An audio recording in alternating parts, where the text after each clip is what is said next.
चादर में लिपटने वाले, उठो, अब खबरदार करने लगो और अपने परवरदिगार की बड़ाई बयान करो और अपने कपड़े पाक रखो और शिर्क की गंदगी से तो अलग ही रहो और इस नीयत से एहसान न करो कि उससे ज्यादा के ख्वाहा हो और अपने परवरदिगार की खातिर सब्र करते रहो।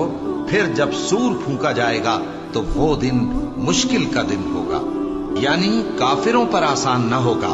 मुझे उस शख्स से समझ लेने दो जिसको मैंने अकेला पैदा किया और मैंने उसको बहुत सा माल दिया और हर वक्त हाजिर रहने वाले बेटे दिए और उसको हर तरह के सामान में वुसअत दी, फिर भी लालच रखता है कि मैं उसे और ज्यादा दूं। ऐसा हरगिज नहीं होगा।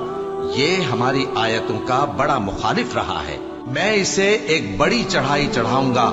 इसने गौर फिक्र किया और एक बात ठहरा ली, ये मारा जाए, इसने कैसी तजवीज की, फिर ये मारा जाए, इसने ये कैसी तजवीज की। फिर इसने निगाह की, फिर त्योरी चढ़ाई और मुंह बिगाड़ा, फिर पीठ फेर कर चला और तकब्बुर किया। फिर कहने लगा, ये तो जादू है जो पहले लोगों से बराबर होता आया है। फिर बोला, ये अल्लाह का कलाम नहीं बल्कि बशर का कलाम है। मैं अनकरीब इसको सकर में दाखिल करूंगा।